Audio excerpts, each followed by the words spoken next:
Welcome to my talk. Enter the Minus World. Nintendo cartridges share secrets. I want to talk to you about a console I love, the Nintendo Entertainment System.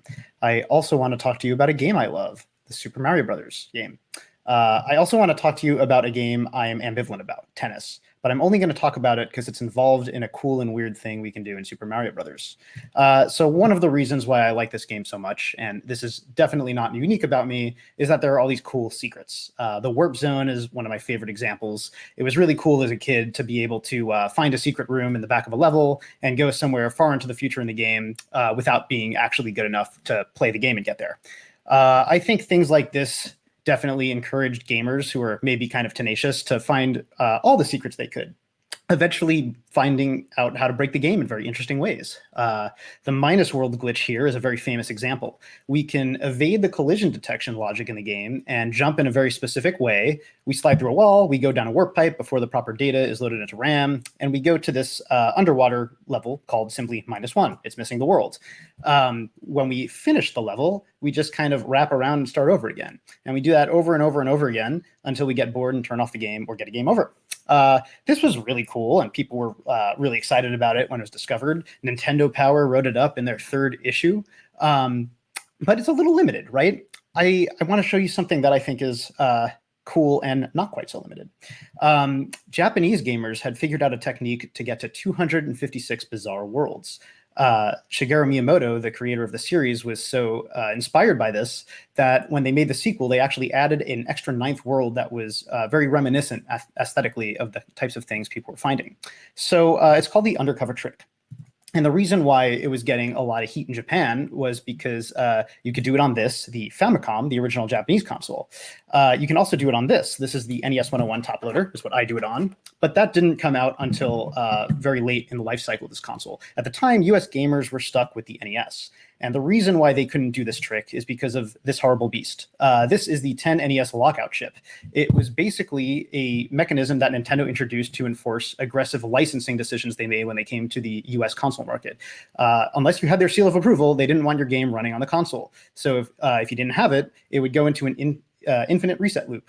The bad news is that the chip was bad, and so were some of the mechanical elements of the console. So a lot of consoles went into that infinite reset loop for perfectly approved games anyway. That happened to my childhood NES, and it was really sad. So that aside, how do we do the undercover trick? We start by playing some Super Mario Brothers. Makes sense. We want to get some of the data in working RAM, and we're just going to hang out on a pipe where it's safe. Don't turn off the console because we just did a lot of hard work and we don't want to erase it. Take the cartridge out, just like they tell you not to. Put tennis in.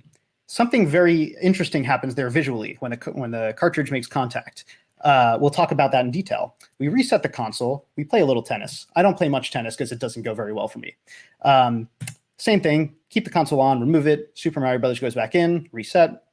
So this is important. Don't just press start because we'll just start from the beginning of the game again, and nothing we just did will matter. A plus start is a special input that allowed you to continue from the last world you were on after you got a game over. We weren't playing Super Mario Brothers, though. We were playing tennis. So instead, we start somewhere very weird.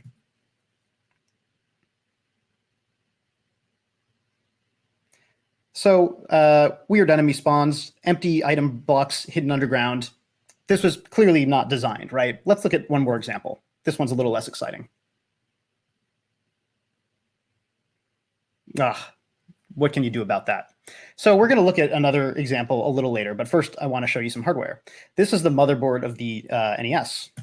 On the left here, we have the CPU. It's based on the 6502, which was a really important microprocessor of this era. It was in the Apple II, the Commodore 64. There was a variant in the Atari 2600. There's a really fascinating history around things Nintendo and Ricoh, a Japanese manufacturer they worked with, did to evade patent law, pretty much, because they felt like they had to enter the US console market to produce their variant. I have a book cited at the end of my slides that goes into that in detail, and I highly recommend it if you're interested in learning more. The other chip we're interested in here is the PPU, the picture processing unit, also made by Ricoh. This was basically like a graphics card. As opposed to the 6502, which was ubiquitous in computers, this was very unique to the NES. It made developing very, very easy compared to the Atari 2600, where programmers had to render scan line by scan line. This abstracted a lot of those complexities away. We're interested in some stuff on the cartridge too. I opened up a Super Mario Bros.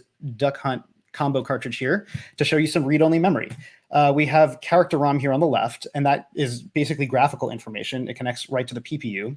And on the right, we have program ROM. This is source code. It's the game logic that goes right to the CPU. Take note of the very distinct physical split in the pins coming from these chips. I think it's very illustrative, and I hope this simplistic diagram is too, of how these components work, which is very independently of each other. The CPU and PPU each maintain their own independent address spaces. The CPU has 2 kilobytes of working RAM. The program ROM takes up a lot of space there. The PPU is doing a lot of stuff with character ROM, like background and foreground imagery. The way they communicate predominantly is through these 8 bits on the CPU address bus that are PPU registers that PPU makes it accessible to the CPU. They do very specific operations. One important way that this happens is it allows the CPU to manipulate object attribute memory. Every frame, the CPU can tell the PPU where up to 64 sprites can be on screen at any given time. So this is responding to input in gameplay. So we're playing Super Mario Brothers and everything's going well. And then we do something very rude and we unceremoniously remove Super Mario Brothers cartridge. The CPU is mad at us and doesn't want to do anything for us anymore. But the PPU tries to be pretty helpful, and it still tries to render the last data that it had. There's no character ROM though, so there's decay.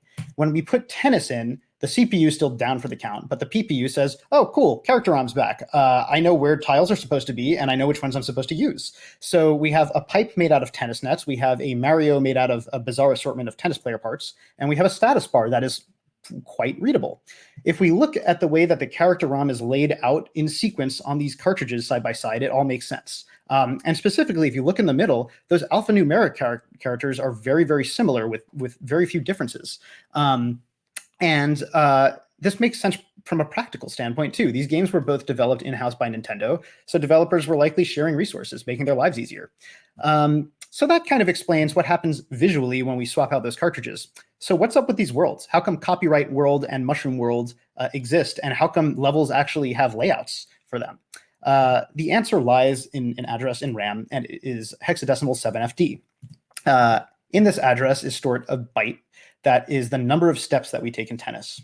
It is also the continue world in Super Mario Brothers.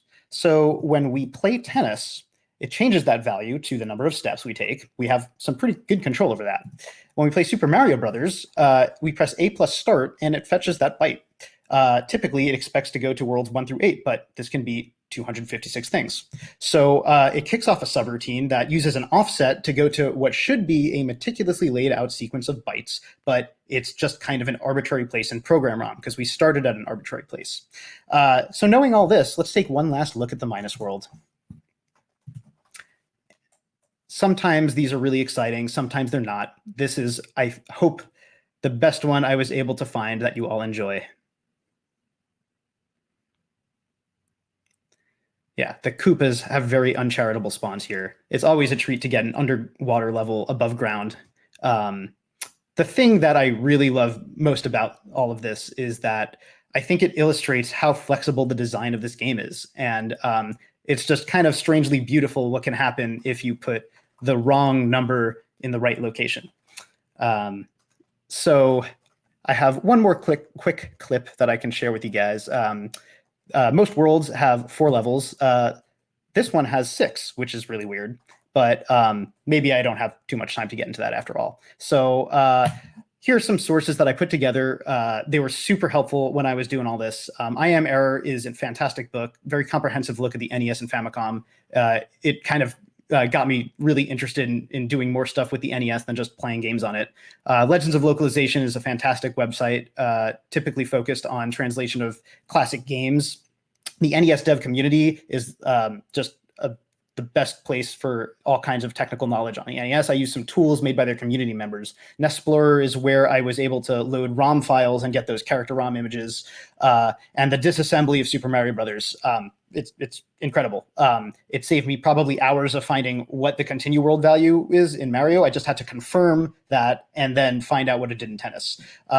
I'm planning to stream some Minus World stuff at some point. I'm not a Twitch streamer. This could be a huge tire fire. I've confirmed that technically my setup works, but I don't know. If you want to see Minus World stuff or something go really bad in real time, check it out. Thanks again, and I hope you all enjoy the rest of Bang Bang Con.